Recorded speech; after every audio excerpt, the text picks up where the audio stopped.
Hello everyone, and welcome back. So I've been busy doing a lot of farming, getting some villager trading going. By no means am I at the point that I want to be with it, but I'm getting a little anxious wanting to play, so that's what we're going to do. I got some of the... I got my bees moved over here just so that I can collect it more often without having to run across the island.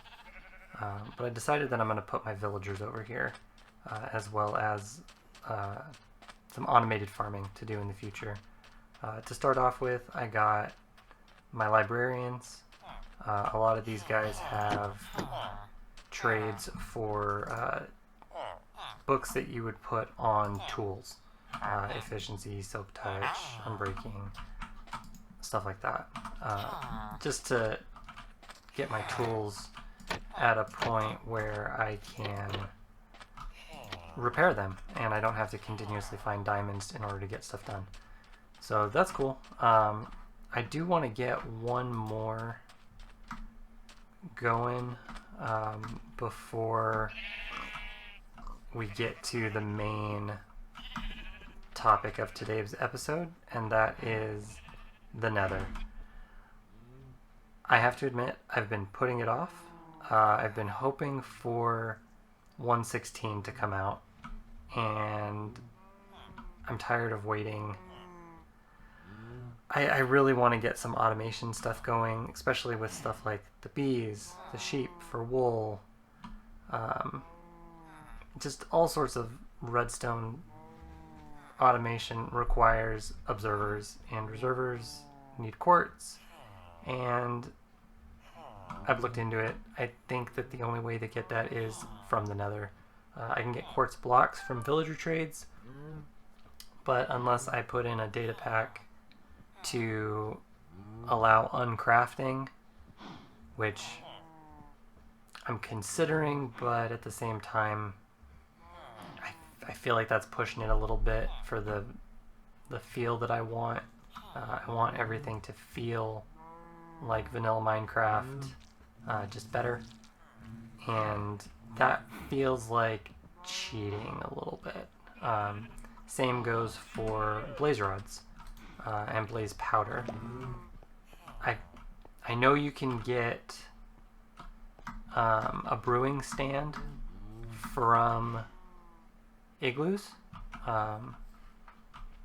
but those don't have any blaze powder or blaze rods in them, and basically the interest that I had in that was getting to the end without having gone to the Nether. I could get the Eyes of Enders from the villager trading, but to be honest, at this point I'm more interested in the redstone automation because I am tired of hitting these buttons.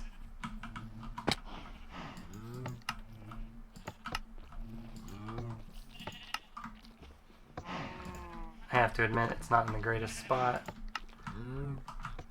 I plan on moving it. It was a temporary thing, but having to hit those buttons every time is not fun, especially since they didn't even harvest, because sometimes it'll dispense the honey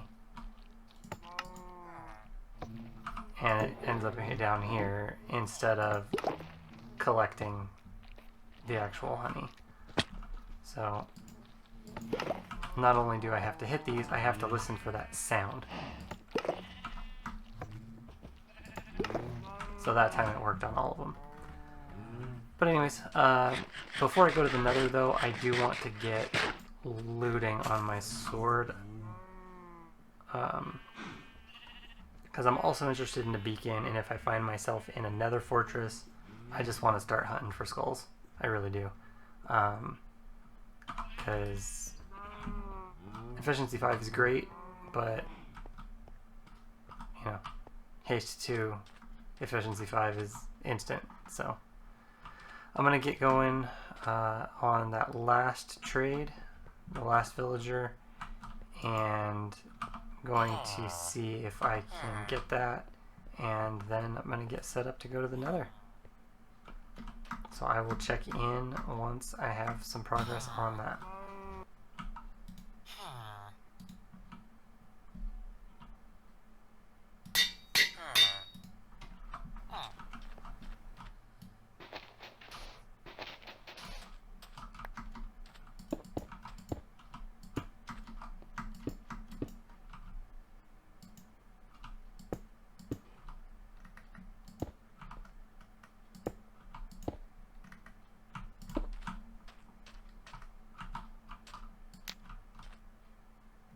Alright, so I think I'm ready, and yeah, at least as ready as I'll get, so here we go.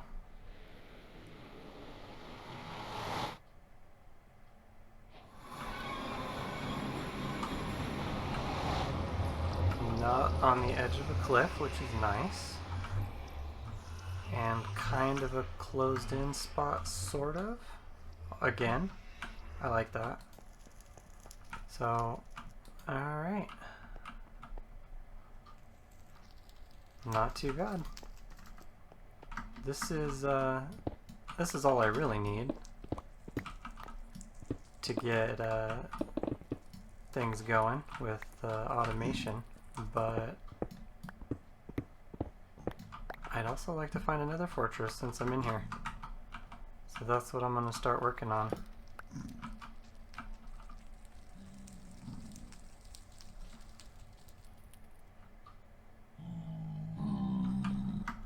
Nothing right away. So now it's just a question of which way do I go.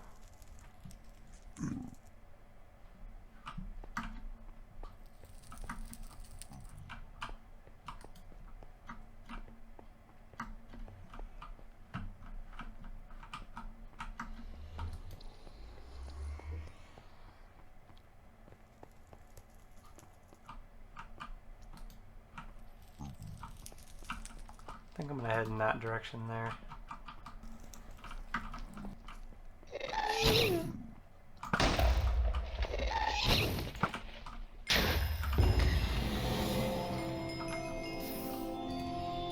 Oh, that was easy.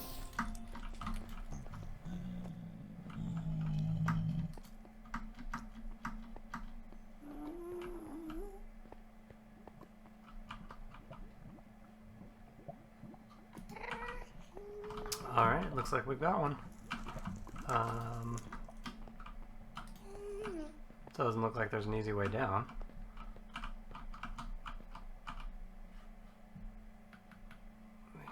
These scaffolding should work though, right?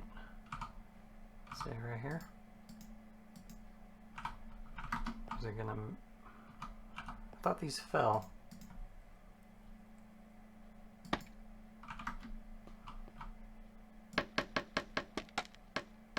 Guess I'll do it this way.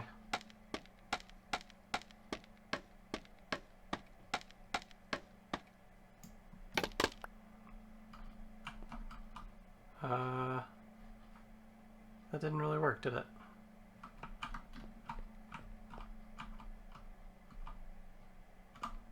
And it's in the lava. Yeah, that was not cool. Why can you not place these on the side of a block and just let it fall? If I can make a data pack to do that, I absolutely will.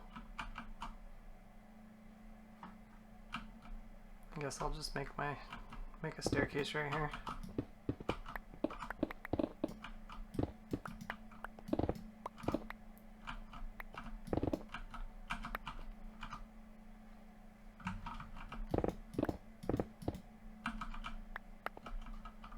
Alright, that'll work.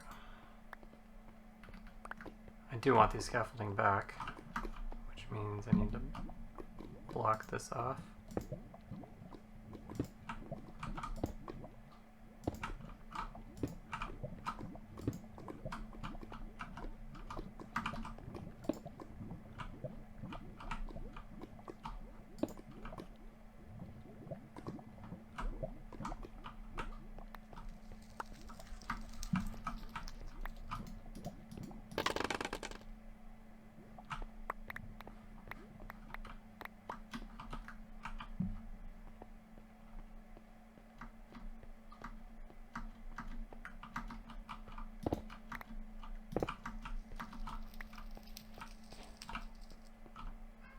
And here we go.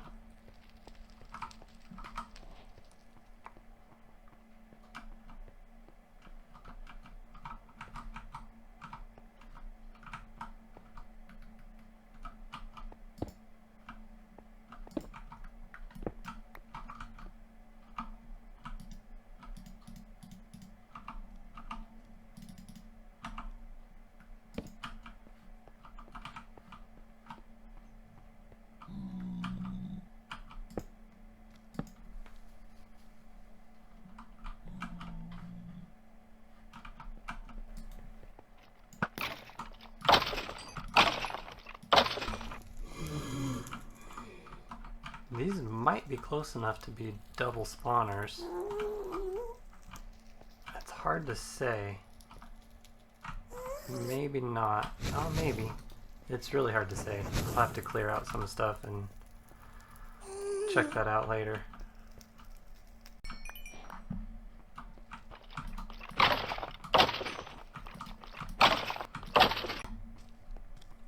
Alright, so I've pretty much explored the entire Nether fortress, and unfortunately it's a little on the small side, and it doesn't even have nether wart.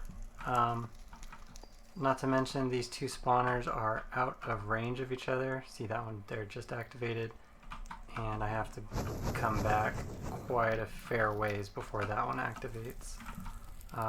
So unfortunately I mean, it's good to know that I can get blaze rods here, but I need nether wart too, and I'm gonna have to go find a new fortress to get that. So back to exploring. Alright, looks like I just found another one. Once again, I gotta figure out how to get in.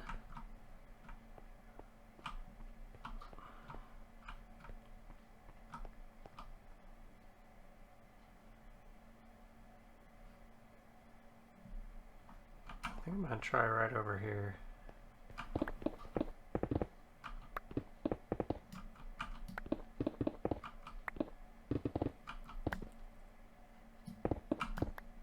Alright, we're in.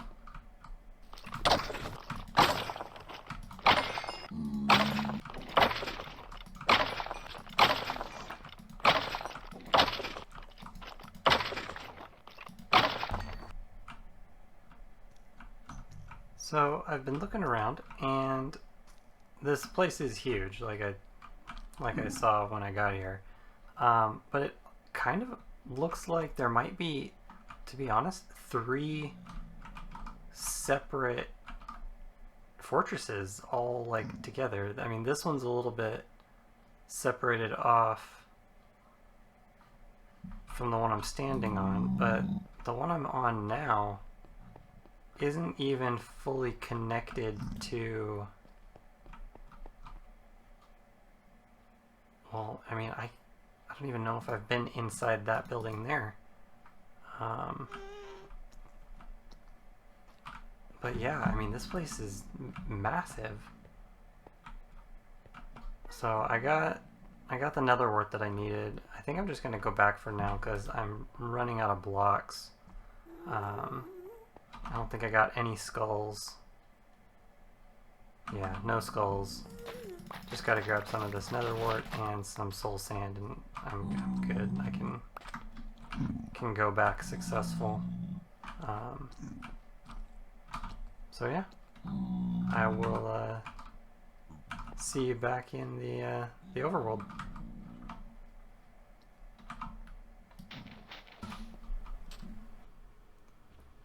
Alright, I am back, and I got started a little bit on moving my bees. A little excited about getting it automated, because once I get those up and running, I'll be able to get the honey blocks, and if I remember correctly, honey blocks can be used to make flying machines and all sorts of other fun stuff involving farms. So I've got my comparators, I've got my observers.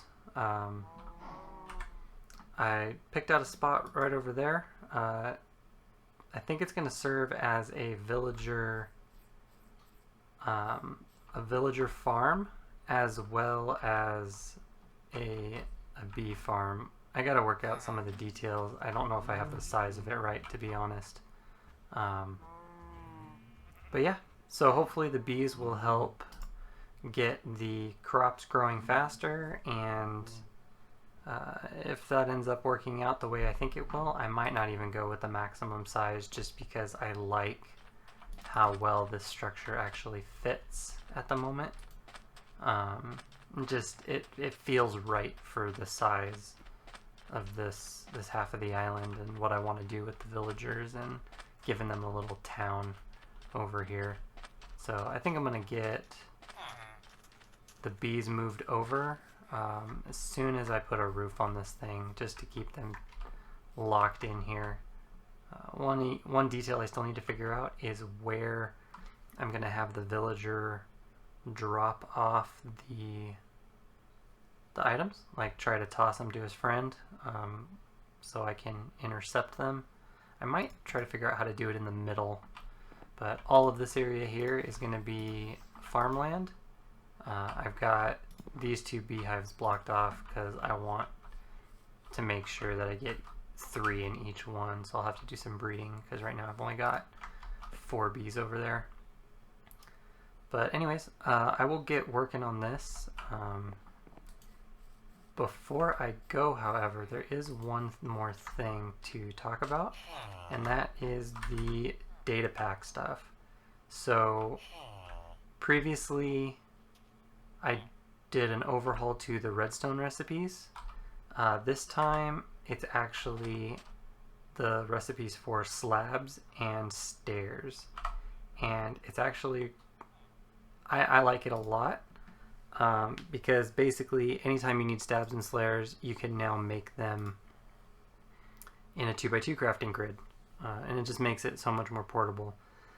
The other part of it, though, is I can recraft them into the full blocks.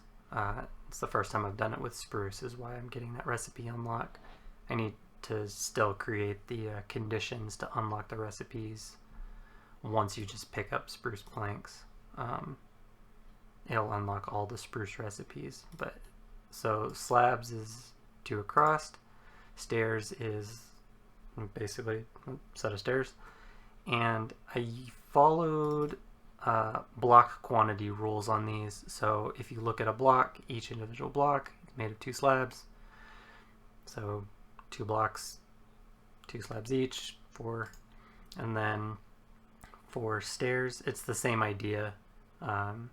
If you look at an individual block, there's 3/4, gives you 1 stair, so that's 3, and then each one leaves a quarter. So each one, between the 3 of them, there's 3/4, so 1 more stair block there. And then I also, did I do this? Yeah, I did. So you can use 4 stairs to get your 3 blocks back as well, so you don't have to worry about crafting too few or too many. And then let's see, I think that's all I did, actually.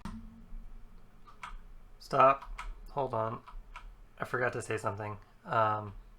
So there are certain recipes that call for slab stacking in order to actually create the block.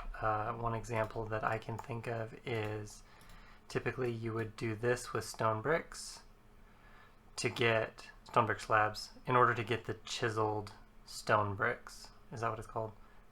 I don't remember. We'll see it here in a second, though. But basically what I did was I removed all of the recipes like that. I believe it's stone bricks. Sandstone has a similar recipe. I think quartz pillars, purpur. I can't remember exactly, but I have addressed them in the way of removing the recipe and making them stone cutter exclusives. So you can get the chiseled stone bricks through the stone cutter. It just, I think it makes more sense that when you stack stone brick slabs, you get stone bricks, and something like chiseled stone bricks comes from a device capable of cutting unique patterns. So that gives the stone cutter some use, and it kind of goes against the portability that I had mentioned, which this is a fancy block. I don't think it needs to be readily available because you won't be using it that often, and if you are, well, bring your stone cutter or make it in advance. Like I said, it makes more sense to me to have all of the stone variants, all of the wood variants. If the recipe originally called for stacked slabs, I wanted the consistency, so they will recreate the block that was used to create them. Just, FYI. Now, back to what I was saying. I think last episode I forgot to mention when I redid the redstone recipes, I wanted to start with a clean slate, sort of. And what I ended up doing is I ended up removing some of the data packs that I had gotten from Vanilla Tweaks. And one of the things that included was rotten flesh to leather. And I wanted to bring that back because I like the idea of it, but I also wanted to make it more difficult because it felt like cheating. So what I did is I made it a smoker only recipe. You can see I've got some rotten flesh in here, and it actually takes quite a bit of time and fuel now. So if I grab a piece of coal, I'm actually going to grab 2 and throw this in here, you'll see that it's taking a long time. And what I actually did is made it so that a single rotten flesh takes either a coal and a half or a blaze rod's worth of fuel. So a stack of rotten flesh will take a stack of blaze rods to turn into leather. I feel like it was too easy to get large quantities of rotten flesh and then to turn it into leather so easily. It didn't feel right. I'm actually going to grab one more just so I don't waste the fuel. But yeah, so you can see there that's working, and this is a smoker only recipe. Oh, it got sucked down. So there it is, leather. If I tried to put rotten flesh, I messed that up, didn't I? Dang. If I try to put this rotten flesh in here, you see it actually won't start smelting because it doesn't work in the furnace. It won't work on a campfire, the blast furnace.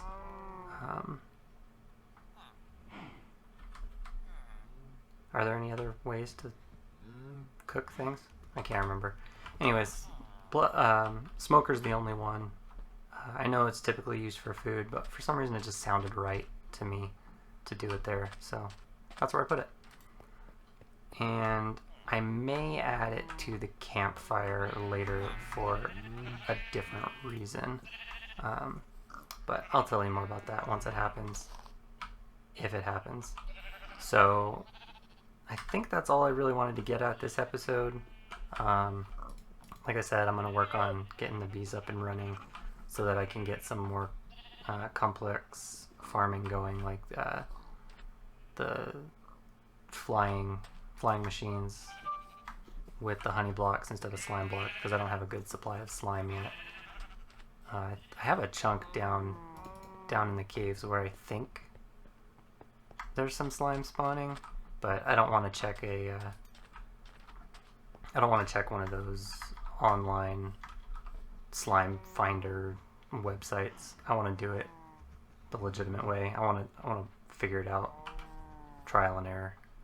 But anyways, so I will get some automation going for next episode, and then we can really get started on some fun stuff. I'm really getting the build itch. I want to get started on the build here, and I'm pretty much at the point where I have everything I need to do it. I just need to take the time and do it. So until next time, have a great day. Thank you for watching. Stay safe.